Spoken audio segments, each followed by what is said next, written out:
Hi Rahul, after morning, how are you? Rahul, yeah, you're muted, yeah. Yeah. Hi.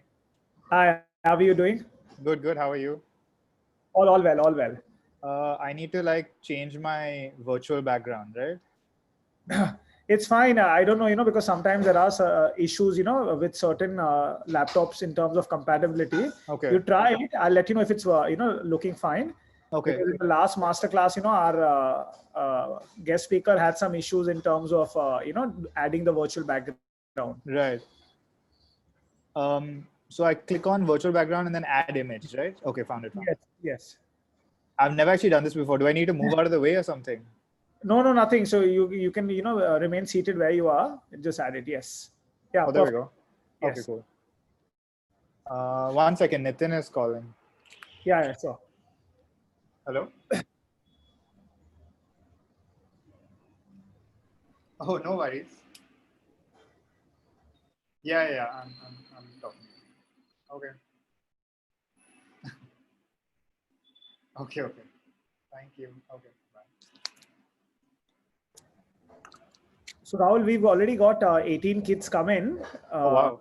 as part of the webinar. So the others would join in. So I think probably we'll start off and say we'll wait for a couple of minutes. Okay. I'll just give a brief overview of the masterclass platform and introduce you, and then I'll give it to you, and then we can begin the session. Oh, wow. Terrifying. So everyone's at home, I guess, with their. Yes. We've been having online classes since third week of March.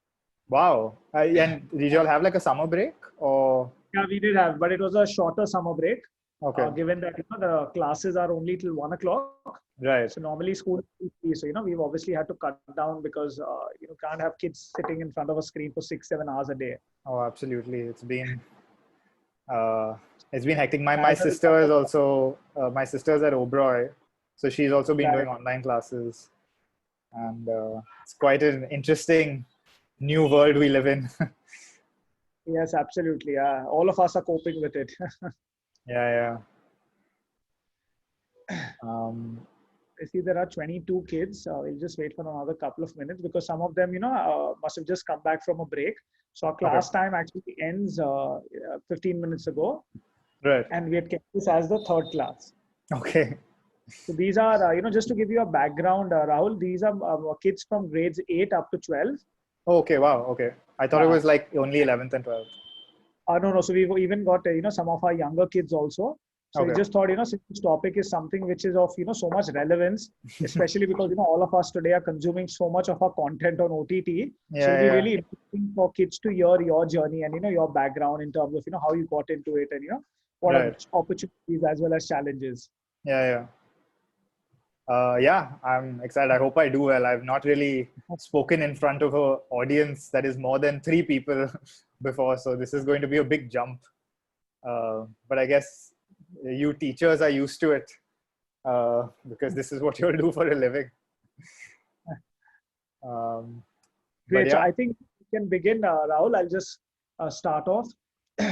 So very good morning, students and teachers, and thank you for joining us for this masterclass series. As students, and I also see there are a couple of parents, as you all know, Masterclass was a platform we created last year. And the whole idea of this platform was to get you to interact with industry leaders, with change makers and people who are influencers within their own fields, getting to learn from them, getting to hear their perspective. A lot of things have changed, in terms of, the environment that we are living in. And how these change leaders are obviously coping with that change is also a very essential part. So our topic for today's masterclass is on the OTT platforms. And like I was talking with Rahul a short while ago, OTT has completely revolutionized, the industry in India, especially in terms of the consumption. Because today, and we don't know how long, will we not be able to venture out. And as a result, all of us are consuming our entertainment through our screens. And hence, it's a really relevant topic. Also, the kind of opportunity that is given to professionals across domains is really interesting. And that's where we, brought in someone like Rahul, who's an aspiring budding writer and filmmaker based in Mumbai. So Rahul completed his Bachelor of Fine Arts in Film and Television Production from NYU. and then returned to Mumbai to pursue a career in the film industry. He assisted in movies such as Ski and Ka and Rock On 2 before transitioning to the web space. Most recently, Rahul was the associate producer on the Amazon Prime series Made in Heaven that released in March 2019. Currently, he's part of a pre-production team for a Netflix comedy that he's created, written, and is slated to direct as well. So thank you so much, Rahul, for making time from your schedule. I know, OTT guys are the most busy these days in terms of, because of the kind of, demand pressures that, the platforms have. So thank you for making time and, sharing your perspective, your journey, as well as, things that have really worked for you, opportunities and challenges. Over to you, Rahul. Thank you. Hi, I actually can't see anyone, but I assume everyone can see me. So I'll just, Yes. Okay, that's how it is. Wow, it's like a audience, but you can't see them. That's even more terrifying. Hi, as he said, I'm Rahul. I'm hardly a pioneer or influencer, as he said, but well, I hope that I can say something that maybe is of help today.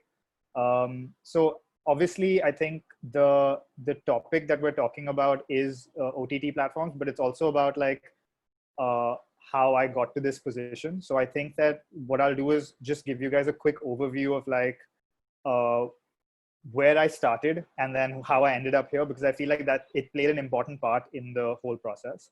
So I'll start with school. I went to École Mondiale, which is a school in Juhu. I assume that you guys probably know about it or have friends from there. I'm not sure if it still exists. I haven't really been in touch with those people. But what happened was that I initially wanted to be an architect. So when I picked my IB subjects, I picked math, physics, and chemistry, and I thought I was going to become like this big architect. And then I quickly realized that I actually wasn't equipped for that. I was not like able to understand it and all that stuff. And so I quickly, in the 11th grade, I transitioned into wanting to be a filmmaker. I'm not sure why that came up. I think it had a lot to do with like wanting to tell stories. And I sort of like went along with it. And it helped that my parents work in the industry. My dad was a television network executive. So when I told them that I wanted to do this, they were okay with it, which I feel like maybe some parents are not okay with such a risky career choice, but mine was. So I very quickly changed all my IB subjects. And I ended up with English, history, and design tech as my high level subjects. And I kept physics and math because I was interested in the subject. I just was bad at it. So the next 2 years went pretty well, I think. And I ended up applying to a lot of colleges in the United States. I always wanted to go there. I don't really have a reason for it. I think it might have been because I watched Friends growing up. And so I was like, that seems like the right place to go in New York. And yeah, so I applied. I had my dreams and my safeties and the whole thing that all the college counselors will tell you about. And I got into NYU, which is a pretty good film school, also I've heard. And yeah, I arrived there, and I think the biggest moment in my life back then, because one, I was leaving the comfort of my home. Two, I was moving to a new city in a new country, in a new continent. And three, I was finally doing something that I decided to do. Like I wanted to do it, in school, you're always going through those, like there's like 10 subjects, but you like 3, and the rest you're like sort of having to go through. But in college, you're like doing something you like, which you think you like and you want to pursue. So I felt like that was a big moment for me. Going to college abroad, and I think going to college anywhere, is a huge eye opener, because leaving the comfort of your home is huge. Like living independently, making your decisions for yourself. You will be surprised how many decisions you don't realize that your parents are making for you. For example, what to eat every day. Like you think you're deciding that, but actually it's coming on a plate for you. And so moving to a new place quickly makes you become an adult. Not for the work aspect, but just for the like living life aspect. Also, what I found very interesting when I went to college was that I was in film school, but I was living in a dorm with students from every other school, which I think was a huge eye opener, because in college, you can very easily get lost in the sort of the bubble of what you're studying, right? You go to film school and then you're taught like something about the art of filmmaking, and then you return home and your roommate is a business student, you know, and you quickly realize that like he's in his own bubble about the business world and you're in your own bubble about the film world, and you'll clash now and you'll realize that there's more to this. So you don't end up being like pretentious or artsy for no reason, you know, or like thinking that you are above everyone else. You realize that everyone is going through their own journey, and it's a great equalizer. So I would argue that even if you go to a school that has maybe is like focused on a particular subject, you should try as much as possible to like have friends that are not doing the same things that you do, because there are way too many aspects of life that are just not considered when you're focused on something. I think that college also put a huge emphasis on writing as a concept, and that quickly became what I wanted to do. I think I arrived in college wanting to be a director, and the first day, on our welcome day, the professor told us that there's 200 of you and about 3 of you are going to become directors. The rest of you are not. So please understand that. And I think that was also a big thing for me to learn, which is that everyone aspires to be something, but not everyone gets to be that, you know, especially in the film industry where you have tens of thousands of people working and very few of those people are actors and directors, which as a kid, you think that those are the only 2 jobs, you know. There's so much more to do. So I quickly transitioned into writing. And I think that this is where OTT platforms played a huge part. When I reached America, Netflix was like just about, I mean, it started a couple of years ago, but it was like starting to become a thing that students were watching. They had just put The Office on Netflix for the first time in 2010. And I got a subscription and I started watching it. And it was also, this period was the golden age of television in America, because starting from the early 2000s, you had shows like The Sopranos, 6 Feet Under, and then that quickly transitioned into Mad Men and Breaking Bad. And these shows were like not just good in the television format, they were good stories. They were like up there with your Oscar-winning movies, you know, and suddenly television was being seen in the same light, which I thought was great because I personally love television and I love the episodic format. And even in comedy, you had like Arrested Development, 30 Rock, The Office, and all these shows that were like suddenly becoming like bigger than the movies. And OTT platforms made it possible for everyone to just consume this. It wasn't, you're not adhering to a timeline. You don't have like a Thursdays at 9 o'clock, you have to watch this. It was like whenever you want to watch it, just watch it. And I think that obviously with the internet and OTT, it sort of played a part, which is that we make our own decisions. So we get to decide when we're watching things. I also minored in history because again, I felt like just studying film is one thing, but like also learning about other things is important. So I took a minor in history, and in NYU, it was helpful because you don't have to like focus on any particular geographical area. So I learned about Roman history, Chinese history, the Arab-Israeli conflict, Cuba. Like each of my classes were just about a different thing. So I felt like I got a good overall understanding of all the little things that I hadn't learned about before.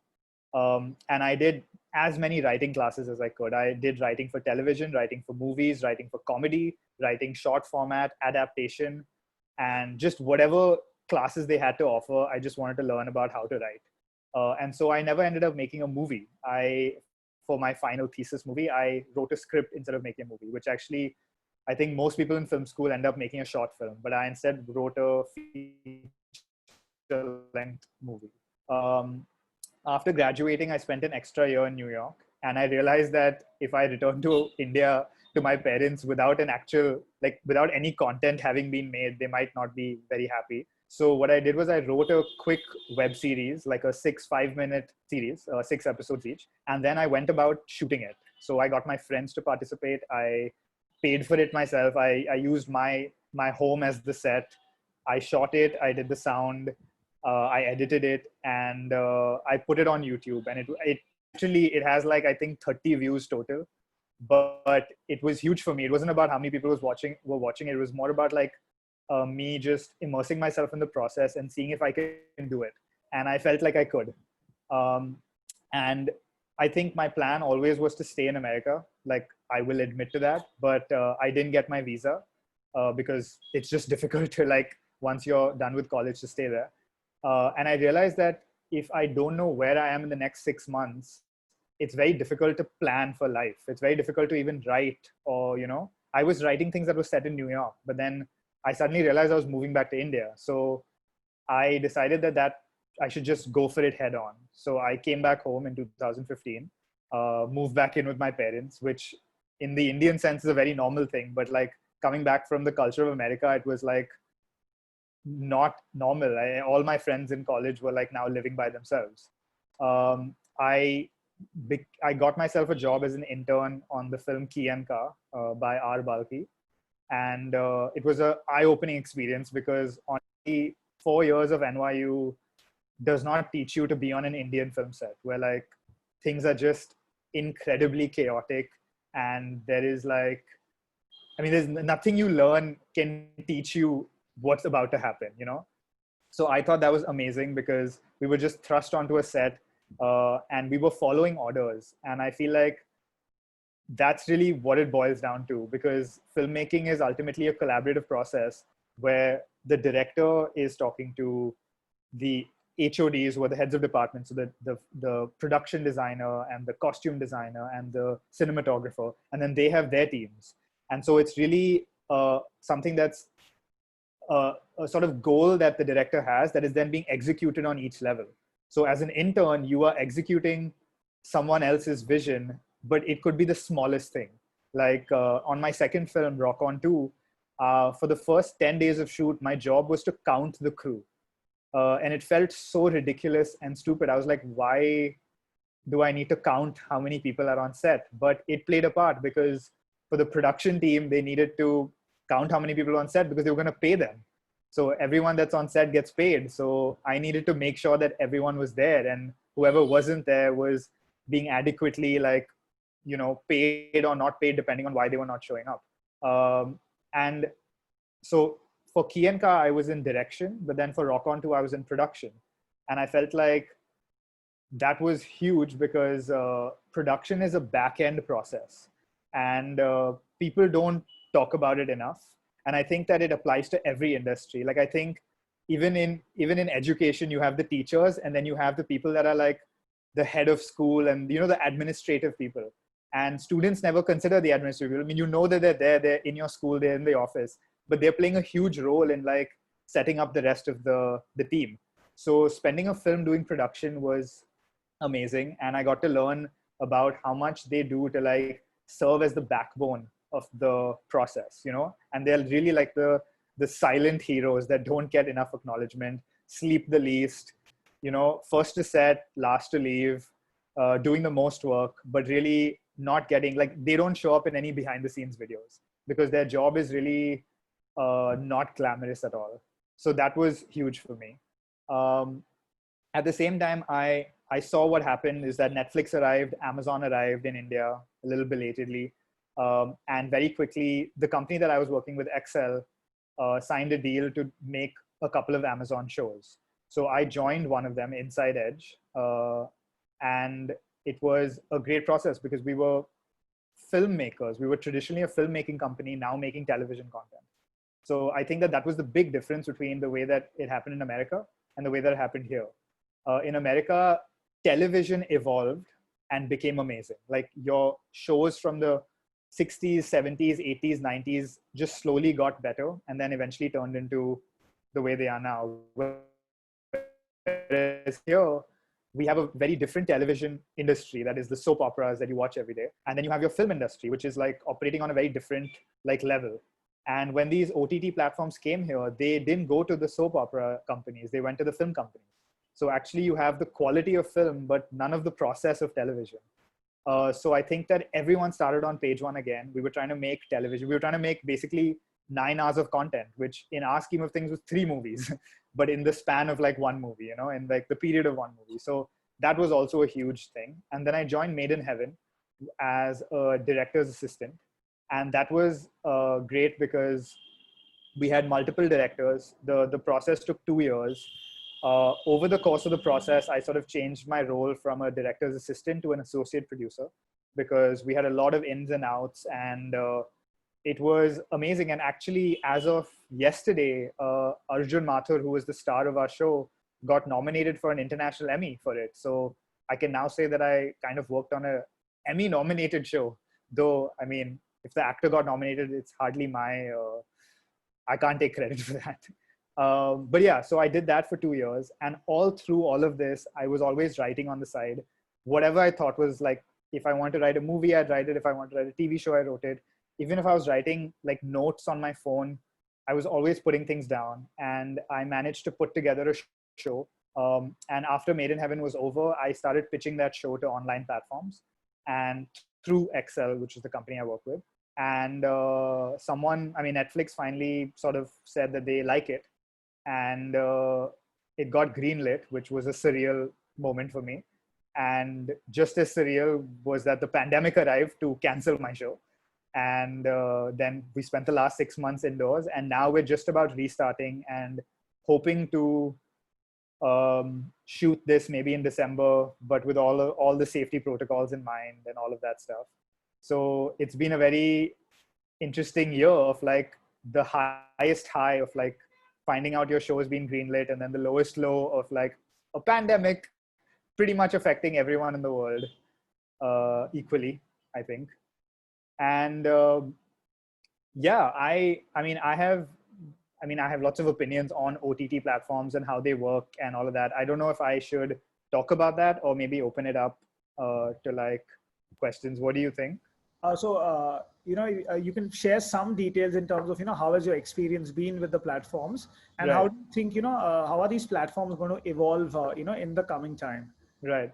So I think that the most important thing that differentiates OTT from like filmmaking is that filmmaking is always geared towards the audience, right? Even from a business standpoint, you're making a movie, you're spending money on it, you need audiences to come and watch it.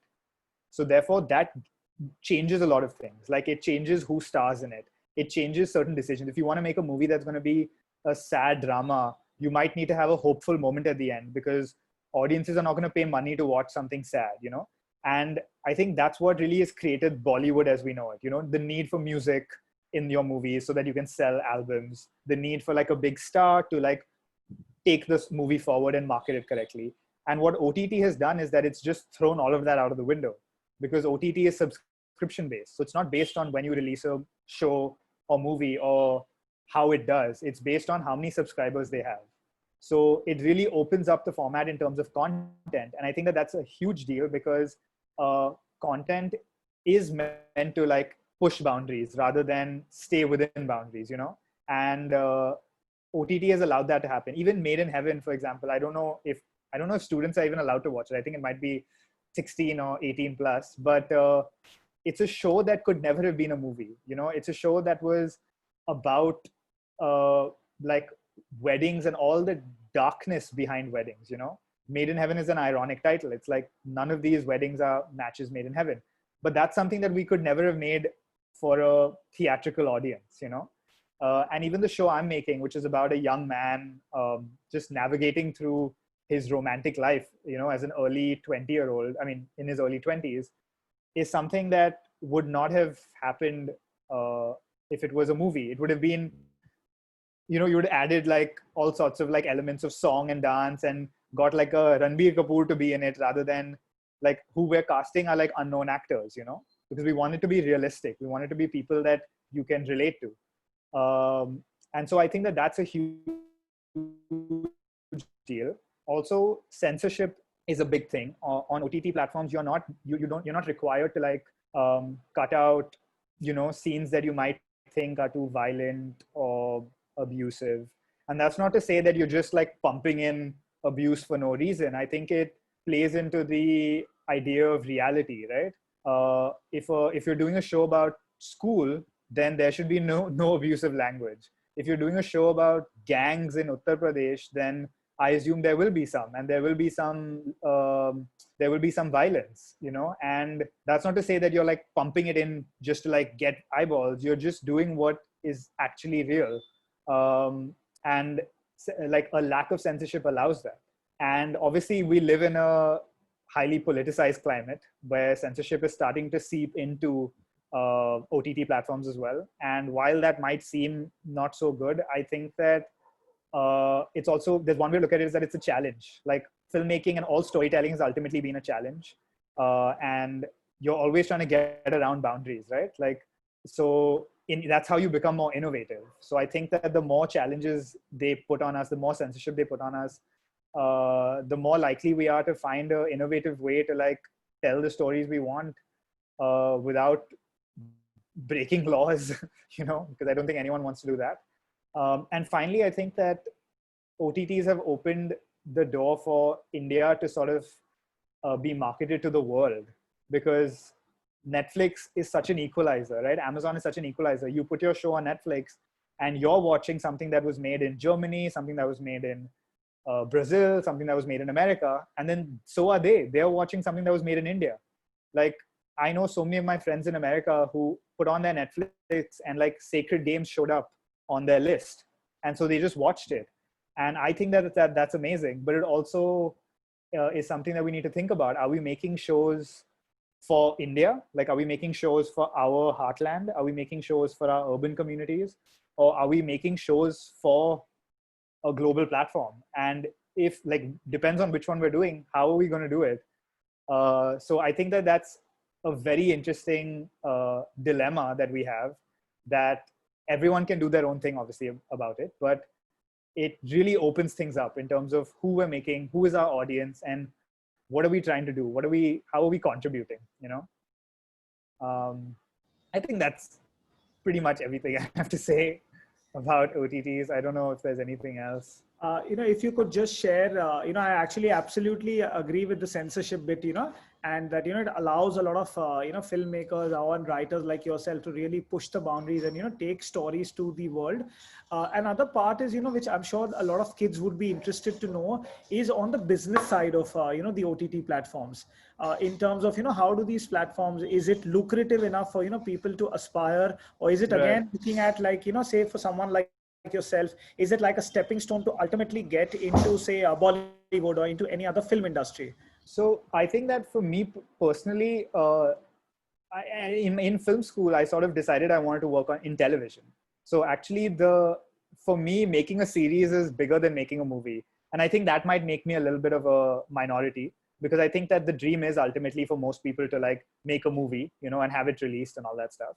On the business front, I think that it's very interesting that the way the OTT platforms work, because they operate on something that I like to call a bundle economy, which is that you subscribe to them, and then the way they operate is not that they give you the show that you want, rather they continually give you shows, So as long as they keep releasing content every month or every week, you subconsciously feel like, oh yeah, I've paid my money's worth, because they're constantly releasing new content.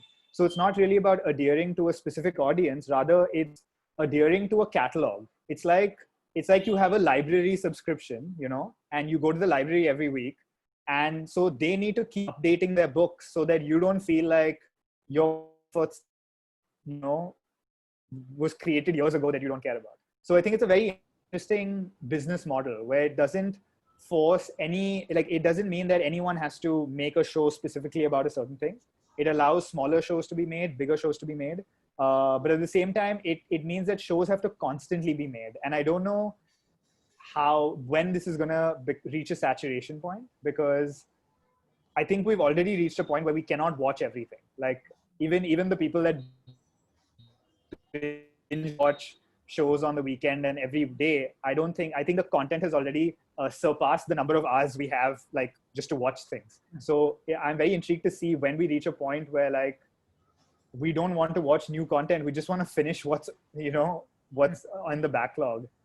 And in terms of like from a production standpoint, because like for me, I worked at the production company that was making these shows. Again, it opened up the process in terms of like making creative decisions for monetary reasons. Picking a star to be in your movie is one thing. You don't need to do that in a show. You can, and it will help, but you don't need to do it, because you're going to release on Friday, and Amazon and Netflix will like watch and see how the show does over the next month. They'll see how people talk about it, and it doesn't require that opening weekend box office smash hit. So that really changes the way that we decide how things are done, which I think is super interesting and is different from filmmaking for sure. Yes, absolutely. In fact, I think when Netflix came to India, I think they felt the need to bring in or rope in, Saif Ali Khan or Nawaz, Yeah. and just so that people get addicted or get on the platform. But eventually, now finally, it's come to a time where good content is sold. So I remember seeing Family, Yeah. during this pandemic, and it's a brilliant Right. series.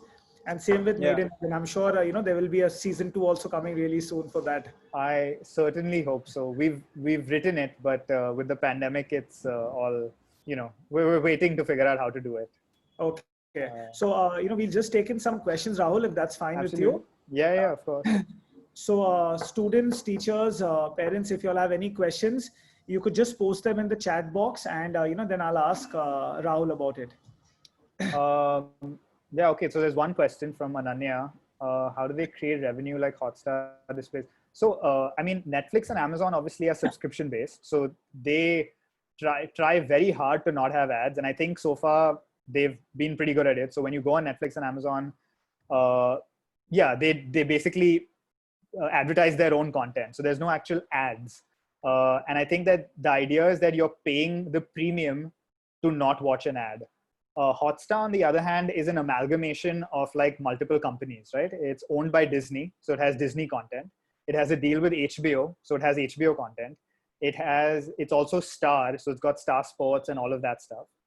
And then it's got its originals. So that's why Hotstar has different package deals where like you have the premium account, the regular account, and all of that stuff. So in the premium account, again, it's the same thing. If you're paying the money, there will be no ads playing apart from maybe them advertising their own show to you,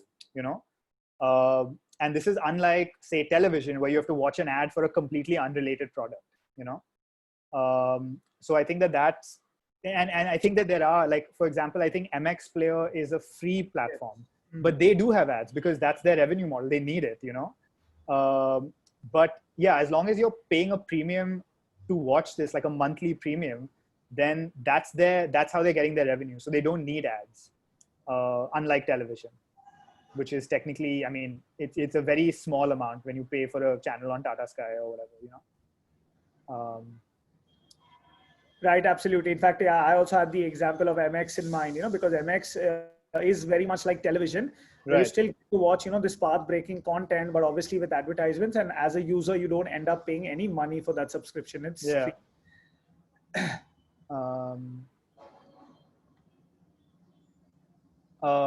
Yeah, great question, Reshma. I mean, honestly, I think that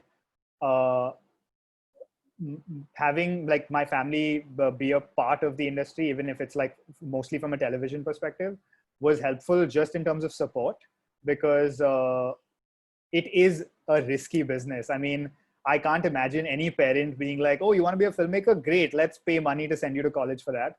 But I think that it's a very interesting scenario we live in, because there are thousand things being shot now, because before it was just the movies, right? So now it's the movies plus the web series, and there are so many web series. So there's like such a great breakdown from like your small MX shows, not even small, they're actually pretty big at this point, to your like premium Netflix and Amazon shows. So there's so much content being made that everyone has an opportunity. And I think that what I've seen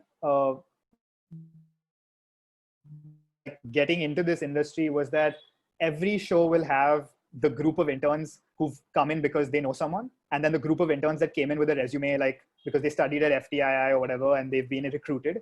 And once you're on that set, it really doesn't matter who you are, behind the scenes at least, because you just have to like work at it, and you have to like manage your time effectively, and you have to execute someone else's vision. And the ones that pull through make it, and the ones that don't. And on my first film, on Key and Car, we had 3 interns. I was like hired because I came back from NYU. There was another kid that was hired that studied at FTI actually. And there was another kid that had just applied and was like, I want to like help. And they were like, sure, why don't you just come on board? And it was very interesting because we were all raw. We were all green. And everything we learned was in those 3 months. And the next film I did was like, through an AD that had worked on Key and Ka. I asked him if he could get me more work. So that sort of, I started creating that connection.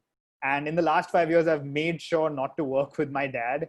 One, because I'm terrified of him. And two, because I don't want to do that. I think that like I forged my own path, and definitely I got help from him to do that. But now I'm doing my own thing, So I don't think it's impossible at all. I think that like I've done this as an assistant. I have read through 50 resumes, called in people for interviews. Directors will meet people, have a conversation with them, see how it goes. If they vibe well, then that's all that matters. If they think that someone is passionate enough and dedicated enough, they will hire them and give them a chance. When it comes to acting, that's an entirely different scenario, because who is on screen is dependent on many other things. Yeah. Sorry, the next question is, how profitable is it? So I think, Rahul, just to give you a context slightly, is also in terms of like, you mentioned you are with Excel, and, Right. Excel was one of the first, filmmaking houses which got into the OTT space, through their Right. multiple web shows. And now we are seeing, some other filmmakers, and even, I was reading Akshay Kumar and Hrithik Roshan are also looking at venturing into this space. Right. So from an Excel's point of view, do you think this model of OTT is as profitable as like making a film? I think it definitely is. Yes. I would say that I think the way Excel is doing it is actually to do it equally, right? They're continuing to make movies. They're also making web content. And it sort of opened up there. I don't work at Excel. I'm a freelancer. So I'm like making a show for them. So Okay. I don't know all their inner business dealings and any of that. But I would assume that it is profitable because they've continued doing it and only making more shows, Right. And I think that for big stars, there's a realization that like the number of views that you're getting on these shows is actually much more than previously anticipated. And now with the pandemic coming and theaters closing, the last 6 months has been a real eye opener. The people that were in these shows have gotten more views because movies just did not release, or they were forced to release online. Fast growing, highly competitive, so one is likely to get demotivated. I mean, absolutely. I think that applies to every industry in the world, especially with the pandemic. We are not in the best economic state. We weren't before that either. Filmmaking is a very fickle business. It's based on talent. It's based on trust. It's based on various other things. There's a lot of rejection. When I took my show, I was rejected by other like online platforms before Netflix said yes to it. And that was very demotivating because I wrote it and I was very excited about it.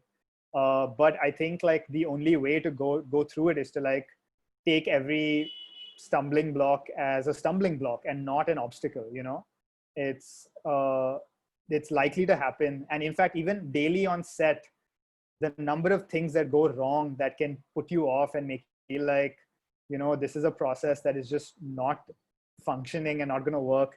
But then you pull through, you have a crew of dedicated, hardworking individuals who are coming together to put something. So it's really about supporting each other and just like getting there, like getting the job done. And yeah, I cannot say that there won't be rejection. There will be, but I think that applies to every industry in the world. Like you're going to go and apply for a job wherever you go and you're not going to get some. Are there times when you think there's too much on your plate? And if yes, how do you deal with it? I think there's too much on my plate every day because right now we are trying to prep for a show in the middle of a pandemic. So we can't meet each other, but we're trying to organize 60 people to work together on Zoom calls, and we're trying to do location scouts with PPE kits, and it's just insane. I like to think, and I do this for all of my work, I like to think that it's a learning process. So what I decided very early on, I think that's something my dad taught me, was that when you're in school, you're paying for what you learn, or rather your parents are, you're not paying. In college, again, you're paying for what you learn. And then work is actually that you're getting paid, but you're still learning. It's just still a learning process. Each day is just a new thing for you to learn. And I feel like that's what I've tried to do for the last 5 years. And even now, in the role of a director where like I'm now making the decisions rather than helping someone else, make the decisions. I see it as a learning process. So I'm always like, okay, today was a bad day, but like that means that now I've gone through that. And so I have this experience to move forward. And in terms of otherwise, how do I deal with when there's a lot of things on my plate? I just come home and play FIFA, man. Like, I think that's the best way. Like, I put on an IPL match and just think about other things, because it's important to balance your work and your life. It would take a great deal of time and effort to establish your footing in this industry. Do you think that one should also get into some part-time job to ensure that some money comes to you every month? Actually, I find this very interesting because when I started off, I knew a lot of kids. Like, obviously, I was living with my family, so I was fortunate enough to have that backing. When I returned from college, I was living at home. I didn't urgently require money, but I knew a lot of ADs and production interns and assistants who did. And for them, I thought it was interesting. The part-time job was actually working on the film set. And then what they do is that they'd go home and they'd write, because that's what they wanted to do. They wanted to make content. So they would, and I would do this too. I would work all day and then I'd come home and I'd try and write for an hour, and create content. So all through the 5 years, I was writing my show in some form or another, And I think that within the industry, there is a nice division between filmmaking and then advertisements. Advertisements are very lucrative. You can be on a set for 6 months and you'll get paid a certain amount.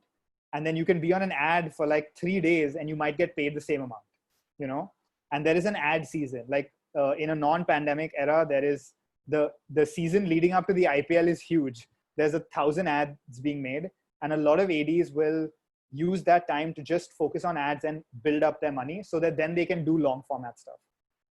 I personally have never, I've worked on very few ads, and I think it's because I just went from project to project to project. So I never had the chance to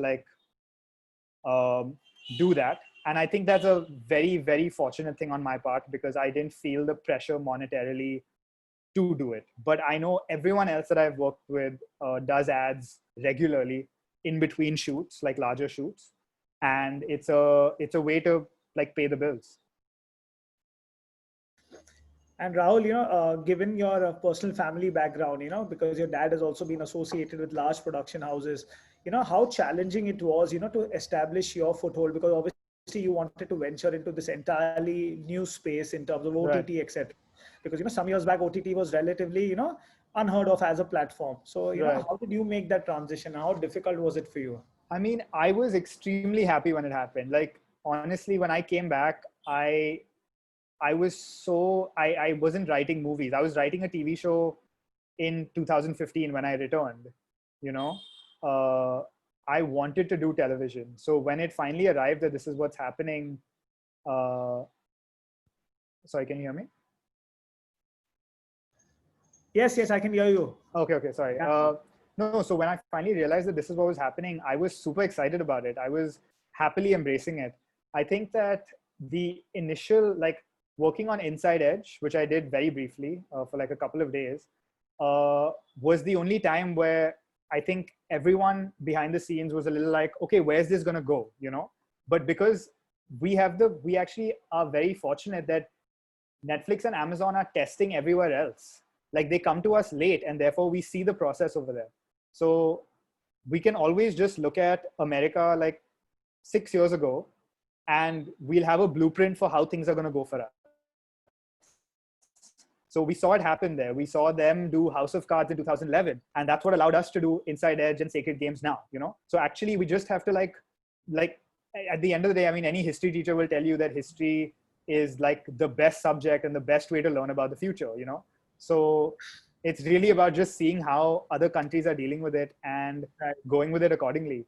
And it repeats itself. Obviously, the context is different, but yes, you have a roadmap for the future. Absolutely. And I think it's also opened up, it's so interesting to see that so many actors and directors are getting their due in web formats, and then are becoming widely known. Vikrant Maste is a great example. He's someone who was in Mirzapur, and he's been a television actor for the longest time. But only television audiences knew him, And then he had a small role in Dil De Rakne Do, which was a big movie. But then now with all these web series, he's basically become like a household name, which I think is such a great, like, process to go through.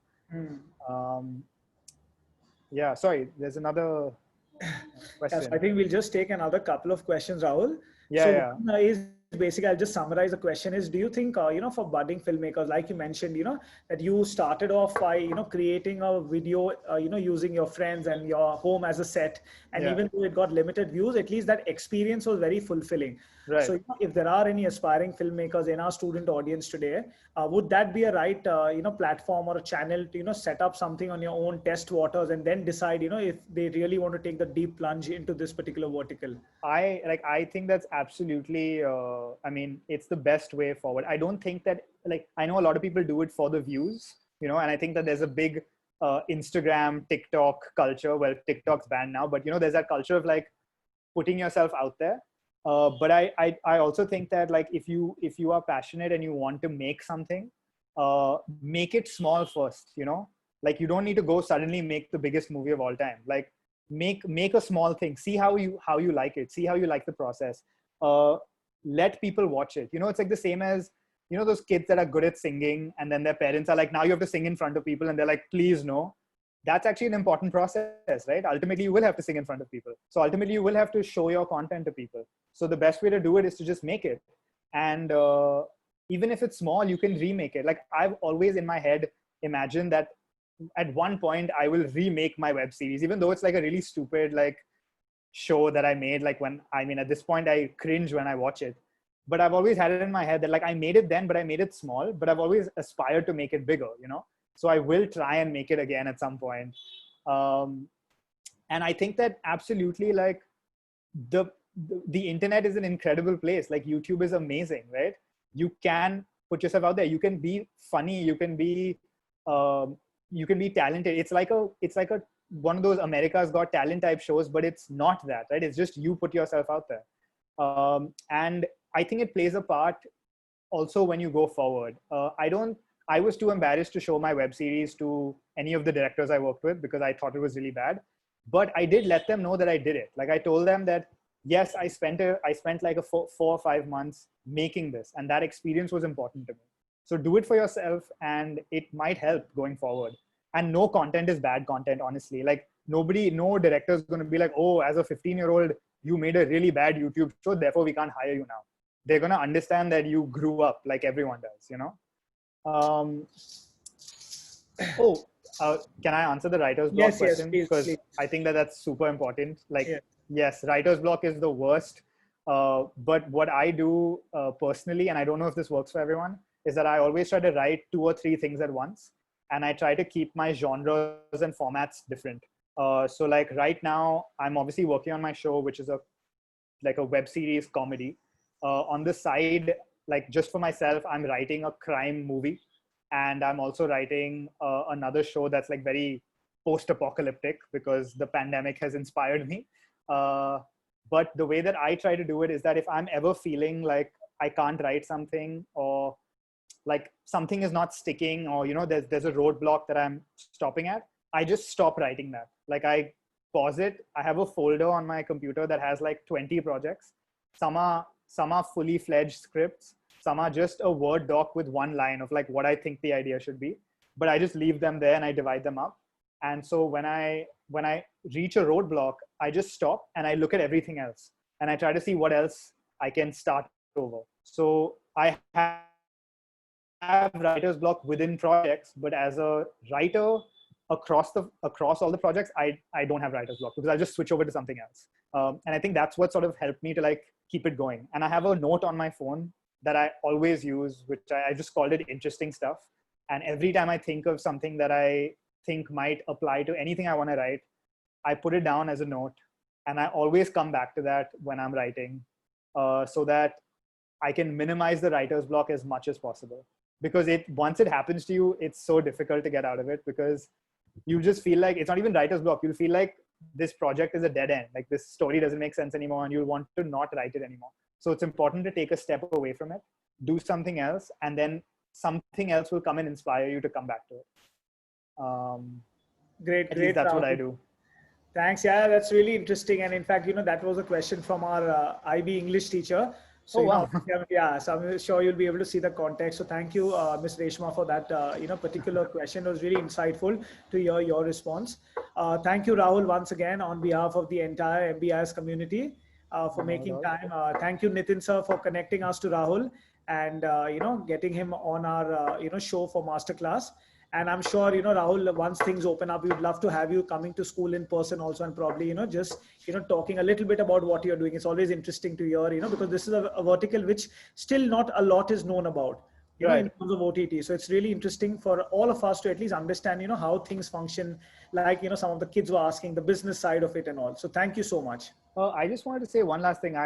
If that's okay, if I'm not delaying another class. No, that's fine. That's fine. Yeah. Sorry to all the future teachers and sorry, whoever.